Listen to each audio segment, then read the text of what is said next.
Boker Tov Rabotai, encore un cours concernant la journée de Rosh Hashanah. On a parlé de la veille, on a parlé du soir. Maintenant, la journée de Rosh Hashanah. On sait la mitzvah. C'est quoi la mitzvah du jour? Chauffard. Le shofar. Bien sûr, le shofar. Maintenant, il y a pas mal de règles à respecter concernant la journée de Rosh Hashanah. Alors, je veux commencer par la fin. On dit que Rosh Hashanah, il faut pas quoi? Pas dormir. Ah oui, parce que sinon Mazali dort. Ah, voilà, il a donné la réponse. On dit, on dort pas parce que tu dis quoi? Tu es jugé et tu dors. Comme si pour toi, c'est pas important. Tu donnes pas de l'importance ou tu crois pas à ça. Faut pas dormir. Mais à la bataille, alors cette halakha, il faut bien la comprendre. Alors il a bien dit, Léor, il a dit, on fait pas la sieste. Pourquoi? Parce que le jour de Rosh Hashanah, on dort pas. Mais, j'arrive, 2 minutes. Et dis-moi, et quand on dort le matin, on a dormi la journée ou pas? Ça fait partie de la journée. Ouais. Alors c'est rapporté. Alors on doit nous efforcer à nous réveiller, à nous lever avant le lever du jour. Alors si on ne peut pas alot shahar, le lever du jour, au moins avant Netzahama. Netzahama, aujourd'hui c'est tard aujourd'hui. Netzahama, et juste après on va aller à la synagogue. Alors il faut faire, c'est pour ça que je dis la veille, il faut s'organiser, faire les choses comme il faut, aller dormir pour que le matin, on soit en forme. Il faut essayer, si on peut, encore une fois, de nous lever tôt, avant au moins le lever du soleil. Vous allez me dire, eh bien, je veux me lever tôt, d'accord, il n'y a pas de souci. Mais qu'est-ce que je vais faire? Oh, là, la prière, c'est 1 heure après. Il y a quoi faire. Déjà, on se lève, on fait les brachot, on prend un café ou thé, chacun ce qu'il veut, ou de l'eau, hein. Pourquoi? Parce que, faire très attention, comme la tefila elle est longue le jour de Rosh Hashanah, et on risque de rentrer à la maison après Hatzot. Et si on rentre après Hatzot, ça fait qu'on a jeûné. Et c'est pas bien. On n'a pas le droit de jeûner. Alors, qu'est-ce qu'on fait? Alors, on boit quelque chose, un café ou un thé, d'accord? Une boisson. Comme ça, déjà, on n'a pas jeûné. Et après, si on a le temps, on commence Télim. On a dit que Rosh Hashanah, c'est bien de faire 2 fois le Télim. Dans la journée, tu vas être à la synagogue, il y a la tefila, il y a les aux enchères. On aime bien participer. Il faut participer. Il faut donner. C'est marqué, c'est important. Il ne faut pas croire. C'est au contraire. Il faut miser sur ça. Mais bien sûr, avec les tilotes. Alors, moi, bon, voilà, j'ai une petite heure avant la tila. Je commence à faire mon télim. J'ai déjà gagné avec 1 heure. Je peux presque faire même la moitié de télim. Je suis tranquille. Quand j'arrive à la synagogue, je suis vraiment bien préparé. Pareil aussi, on essaie de venir tôt à la synagogue, prendre sa place, mettre son talit, son mahzor à la main, son télim avec, et faire une belle tefila. Il faut que quand on va démarrer, on a donné l'horaire de la tefila, tout le monde est là. Même le hazan, quand il voit que le qahal il est présent, quand il répond, et une belle mélodie, une belle harmonie dans la tefila, rabotaï c'est autre chose. C'est un grand plaisir. Donc il faut penser à ça. Venir et le calme total. Certains ils ont dit la veille de Rosh Hashanah, on veut faire Ta'ani Dibour. Ah c'est bien de faire. Ne fais pas que la journée Ta'ani Dibour. Tu dis, je fais Ta'ani Dibour pendant la tefila. Voilà, je prie seulement. Si je veux participer dans le mitzvot, il n'y a pas de problème. Maintenant, tu peux. C'est pas le problème. Mais ne pas dire ce qu'on appelle Dvarim Betelim. Alors, on commence la tefila, belle tefila. Et dans la tefila, il y a, après Ad Shofar, sonner le shofar. Alors, vous savez, le shofar, c'est la mitzvah du jour. Comme le pasteur il dit, Yom Teruah Yelachem. C'est une journée dans laquelle vous devez sonner le shofar. Alors, je précise, cette mitzvah, c'est mitzvah tracée, c'est une mitzvah positive qui dépend du temps. C'est-à-dire, on peut la faire, ou la mitzvah, elle est seulement à Rosh Hashanah. On sait que mitzvah tracée, shazman grama, une mitzvah positive qui dépend du temps, les femmes, elles sont dispensées. Les femmes, normalement, elles n'ont pas d'obligation d'écouter le shofar. Mais, si jamais une femme, elle a pris sur elle tous les ans, elle écoute le shofar, elle est obligée d'écouter. Alors, si elle ne peut plus, faire atarat nedarim. Maintenant, c'est une année, elle a une difficulté, elle se sent pas bien, ou une femme qui vient d'accoucher, elle n'a pas la possibilité d'écouter, alors elle n'a pas besoin de faire Atarat Nedarim. Mais sinon, donc, si elle a l'habitude de venir, il faut qu'elle assiste au Qira'at Shofar. On va parler de la faute Qira'at Shofar, et après, on soulèvera quelques points à ce sujet. Alors, les Tri'ot, la Torah, normalement, donc selon la Torah, on doit faire que 9 sonneries. Tqi'a, 3 tqi'a, on fait 3 fois. Mais il y a toute une étude, on ne va pas la développer aujourd'hui, sinon vous pouvez voir dans les anciens cours qu'on a fait, dans les anciennes vidéos, on explique bien donc ces règles-là. On doit écouter 30 sonneries avant Moussaf, 30 dans la Amida Belahash et 30 dans la Hazara. Après, il y a 10 dans les petites kabal et à la fin, on fait 3 gdola avant Barachou. Alors, la Rabotai, première des choses, c'est au moment de la bracha. Parce qu'avant de sonner, donc le Torteya, il va faire la bracha. Il faut savoir quand il va sonner, il ne sonne pas que pour lui, il sonne aussi pour le kahal.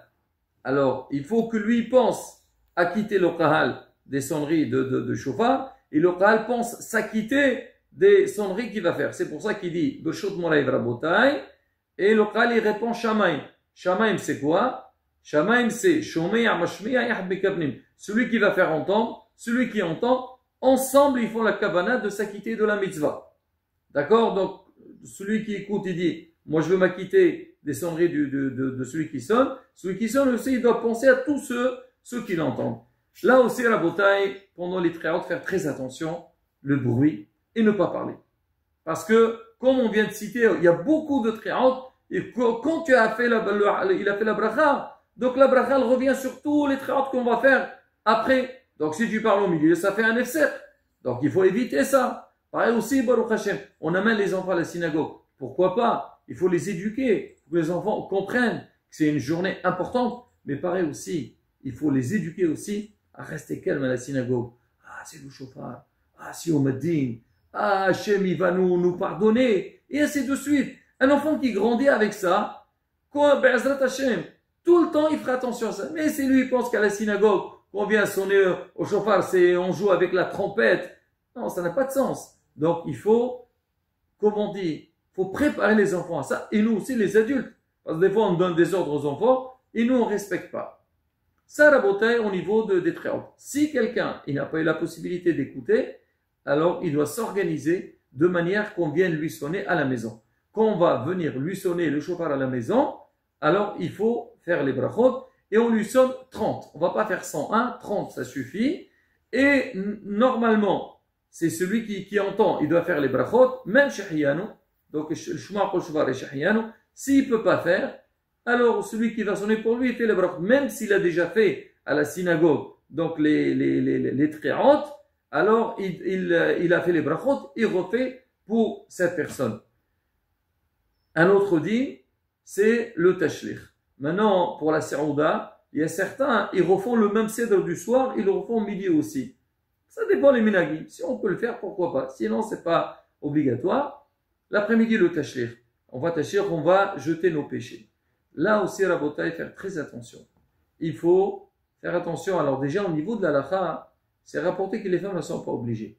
Mais, Baruch Hashem, nos femmes, elles aiment bien les mitzvot. Elles veulent aller donc pour jeter leurs péchés, mais faire très attention. Les problèmes de mélange. Des fois qu'on va là-bas, même si on vient pour prier, faire attention les hommes dans un endroit, les femmes, ou bien faire un groupe après un autre groupe. De la même manière, donc là aussi, même à la synagogue, quand les femmes vont venir, doivent faire attention, s'habiller, tsni'out, hasbi shalom. Elle vient pour faire une mitzvah, et hasbi shalom, elle vient, manque de tsni'out, c'est un problème. Ça c'est pas bien, aussi bien pour elle, et aussi pour les hommes. Ne pas mélanger, là, si tu vois, des fois, Baruch Hashem, nous on essaye de faire attention à ça, ou des fois tu vois les gens ils disent, non, synagogue c'est pour prier, d'accord? Tashir aussi c'est pareil, on va là-bas, et en même temps qu'on lit le tashir, on doit penser qu'on est là pour jeter nos péchés. Pas on a lu, l'histoire est finie. Non, il faut être sincère, rigoureux. Oui Hachem, voilà, tu nous donnes des possibilités de jeter nos péchés, alors on vient le faire, alors on te demande, on fait tchouva, et on te demande que tu respectes tout ça. Le jour de Rosh Hashanah, c'est bien comme on a expliqué, si on peut faire deux fois le Tehillim. Comme ça, Bezat Hashem, encore un détail concernant le deuxième soir. Alors, le deuxième soir, alors on dit que Rosh Hashanah, les 2 jours, comme si une seule journée. Les autres jours de fête, les 2 jours, on fait le deuxième par doute, parce que bon, là aussi on ne va pas expliquer. Alors, on fait Shahyan au deuxième fois. Certains, ils pensent que le deuxième soir, on n'a pas besoin de faire Shahyan parce que comme on a fait le premier soir, ça revient sur les 2 jours. D'autres, ils disent non. Il faut faire quand même Shahyan. Qu'est-ce qu'on fait? Pour sortir du doute, on met un nouveau fruit. Donc, pendant le Kiddush, et quand on fait Shahyan, on pense à la journée et on pense aussi aux fruits. Maintenant, si jamais on n'a pas de nouveau fruit, on fait quand même Shahyan. Parce que, selon l'halakha, il faut faire, même le deuxième soir, on doit faire Shahyan. Sur le Kiddush? Pendant le Kiddush. Quand tu fais le Kiddush, alors si tu peux, si tu as par exemple beaucoup de nouveaux fruits, ne mange pas tout le premier soir. Laisse au moins un pour le deuxième soir. Tu le mets à table au moment de Kiddush. Quand tu fais Shahyan, tu penses à la fête et tu penses aussi aux fruits. Si tu n'as pas de nouveaux fruits, alors tu fais comme un Shahyan, même qu'il n'y a pas de nouveaux fruits. Vas-y. Si j'ai qu'un seul nouveau fruit, c'est le premier soir ou le deuxième soir? La vérité, de préférence le deuxième, parce qu'on a fait Shahyan déjà le premier soir dans le Kiddush. Ils vont me laisser pour le deuxième soir. Mais tu as dit tout à l'heure que les nouveaux fruits, quand tu as des fruits où tu veux faire Shahyan, il faut les laisser, avant le Kiddush, il faut les laisser. Alors, justement, pas à table. Comme le premier soir, quoi qu'il arrive, on va faire Shahyan. Alors, si ils sont à table, je ne pourrais pas faire Shahyan au-dessus, c'est dommage. On laisse à la cuisine, on fait Shahyan, on a le droit de refaire Shahyan. Même si j'ai 3 fruits, je peux amener un, je fais la bracha, je fais un Shahyan. Après, j'amène un autre, je fais la bracha de Shahyan. Ça ne s'appelle pas que je suis en train de causer des brachot pour rien. Dernier point à la bouteille, quand Rosh Hashanah tombe jeudi, vendredi, qu'est-ce qu'il faut faire le mercredi? Parce que là, on n'a pas le droit de préparer. Déjà, du premier jour au deuxième jour, on n'a pas le droit de préparer. Maintenant, de la fête à Shabbat, on n'a pas le droit de préparer. On fait le Aruvot Tafshilim la veille donc, de la fête, c'est-à-dire le mercredi. Aruvot Tafshilim, on prend donc un pain, on prend quelque chose qui est cuit, un œuf ou de la viande, on le prend les deux. Il y a dans les livres, c'est parce qu'on fait une bracha, al-miswat iroub, et on dit une phrase, grâce à ce iroub-là, on a la possibilité de cuisiner le vendredi pour le Shabbat. Jeudi pour Shabbat, on n'a pas le droit de cuisiner. Seulement le vendredi, et donc grâce à ça qu'on peut le faire. Si on n'a pas fait le iroub, alors on n'aurait pas le droit de cuisiner le vendredi pour Shabbat. Mais on dit si on ne l'a pas fait, on peut compter sur le rab de la communauté, parce que lui, quand il l'a fait, il a pensé à tout le monde. Mais il ne faut pas le faire donc beaucoup de fois. Parce que le rab, la première fois, il pense à toi. Mais après, il dit, ah, celui-là, il n'est pas sérieux. Non. Faire très attention. Il faut que chacun, il le fasse. Et comme ça, on est tranquille. Donc, il faut le faire. Donc, le mercredi, la veille de Rosh Hashanah, pour que ça nous donne la possibilité. Et ça aussi, la bouteille. Le fait qu'on dit, voilà, on se prépare. On fait, comme on dit, des petites astuces pour qu'on réussisse dans tout. Donc, dans le reste aussi, une bonne teshuva. Et après, שנזכה לשנה טובה ומבורכת, אמן כן יהיה רצון.